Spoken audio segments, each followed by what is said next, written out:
Good evening, everybody. This is Cinnamon Noir.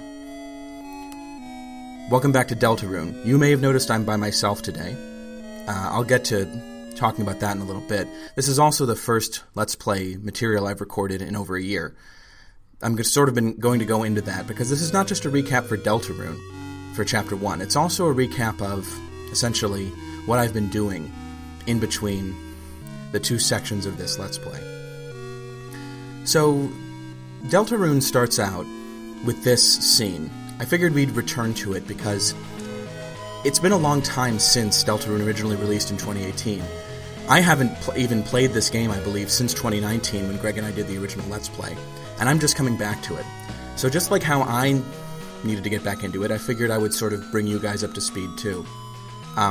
When I reloaded this game, I didn't realize that the second part of the demo hadn't downloaded yet, because I didn't originally get this game from Steam, and Chapter 2 is only available through Steam. I think I got the original Chapter 1 demo through Toby Fox's website. So when I loaded up the game, this is what I saw after all this time. I didn't see Chapter 2 getting started, I saw this demo. I also realized that I hadn't, that on my save file, I hadn't beaten the final boss yet. So I figured I would go back and beat the final boss. This would sort of help me get back into the game, would remind me how the mechanics work. And in the meanwhile, I'm also going to give you guys a recap, while I do this, of Deltarune's plot, where it seemed to be going in Chapter 1, and, well, kind of what you can come to expect from this playthrough of Chapter 2, which, as of right now, is all the Deltarune we have.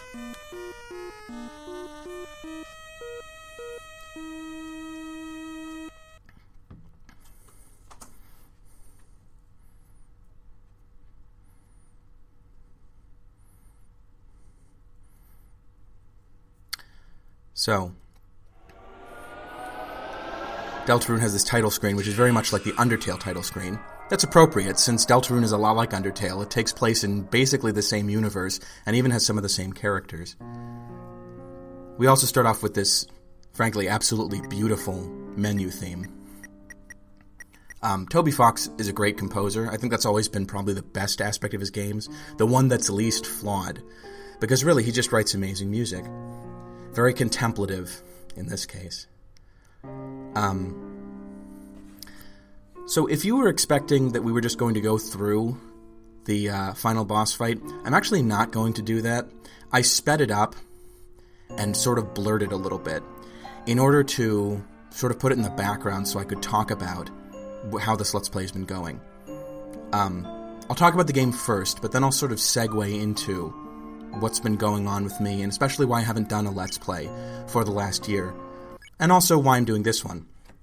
So, let's recap Deltarune briefly. When Deltarune starts, unlike Undertale, this is a world where monsters and humans live together. Your main character, Chris, lives with his mother, who is basically Toriel. I think she's even called that. He goes to school, and it starts off as a kind of a basic school story. You run into the class bully, Susie, and your teacher, who is Alphys, I think she's literally Alphys from the first game, sends you out to get some chalk with Susie. When you and Susie go to the closet, you're thrown into this fantasy world, this dark world, which is full of these interesting, quirky characters who are all based on card suits or games or various things like that.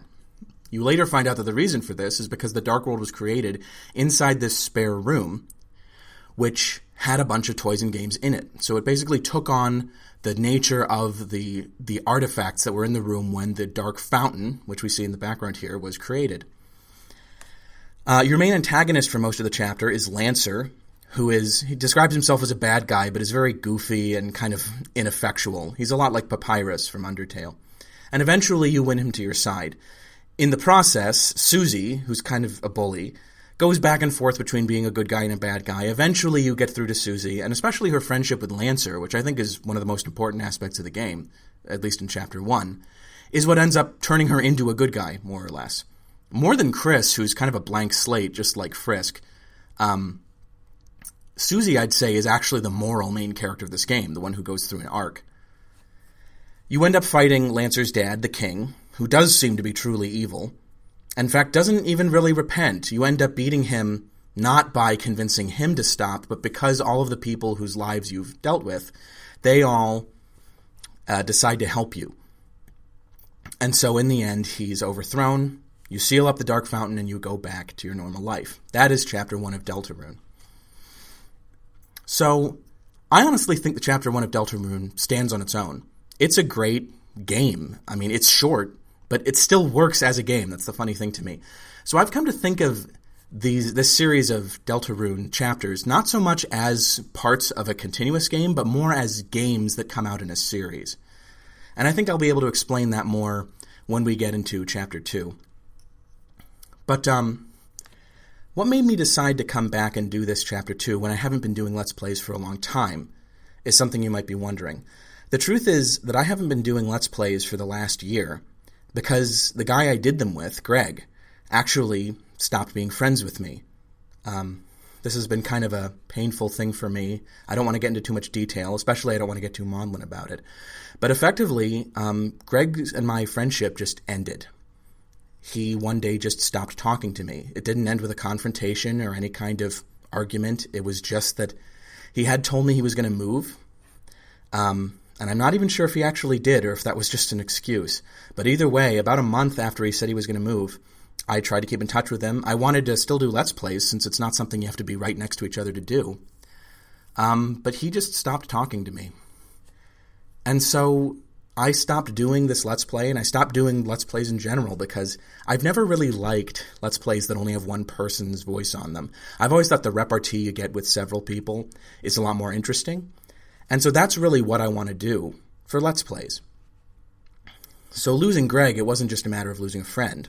And I don't really have that many friends to begin with, so it was a pretty bitter blow. But it was also that there was not much point in making Let's Plays to me anymore. The reason I'm doing this Chapter 2 Let's Play now is because Deltarune Chapter 2, I don't think it's better than Chapter 1, but it certainly has spoken to me a lot more than Chapter 1 did when I played it. There's some themes in Chapter 2 that I relate to a lot, and they've sort of been tied in with my getting over losing a friend.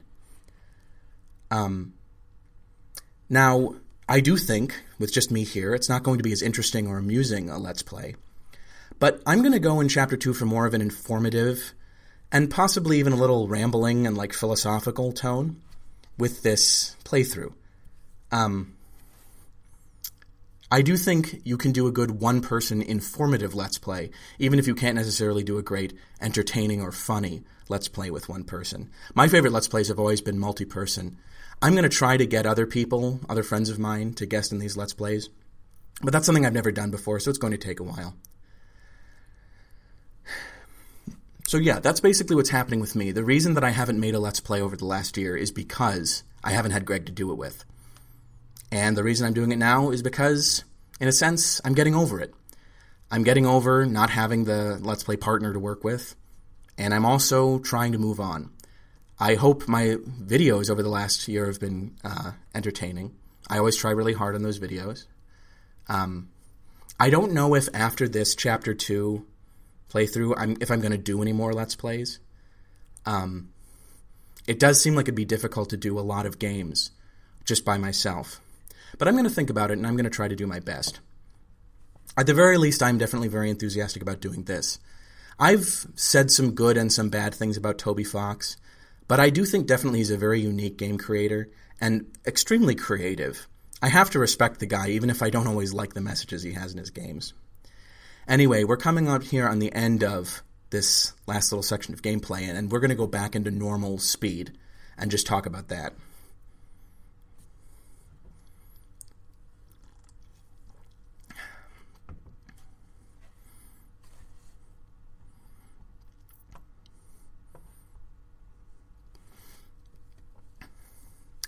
So, Chapter 1 ends with a cliffhanger, and a very unusual, disturbing kind of cliffhanger. Chris gives the impression of sleepwalking, and he just sort of shambles around, never looking up, which is characteristic of some of the evil characters from Undertale. They also tended to act that way.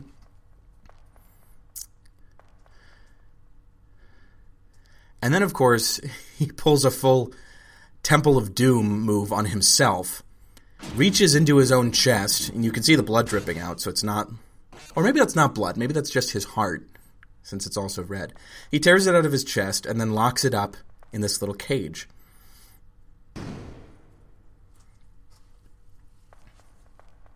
Now, one of the things about Chris is that when Deltarune originally came out, it pretended to be a survey program that Toby Fox was using to make the next game. And it had asked you what kind of character you wanted to build. It went through all these questions and asked you, who are you? And then once you were done making the character, it threw your character away and then just showed you Chris. We don't know anything about Chris. Even Chapter 2 doesn't tell you much about him. But they are slowly drip-feeding ideas of what he is like. And one thing I definitely think is that there are two sides to Chris. The one he shows to the world, and the one that is hidden very deep inside him. So, Deltarune Chapter 1 ended with this very pretty song in the credits sequence. It also has credits, which is one of the reasons I feel justified in saying it's a game, and not just a demo for a game. Very few demos have credit sequences at the end. I feel like Toby Fox himself is a little ambivalent as to whether this is a demo or a game. He's also talked about how he's ambivalent about whether he can make this game or not. I hope he finishes it. It certainly is an interesting experience, and if anything, Chapter 2 has only made Deltarune even more interesting. I really enjoyed playing it, and I hope you're looking forward to watching me play it, because I have a lot to say. So, have a nice night, everybody, and I'll see you for Deltarune Chapter 2.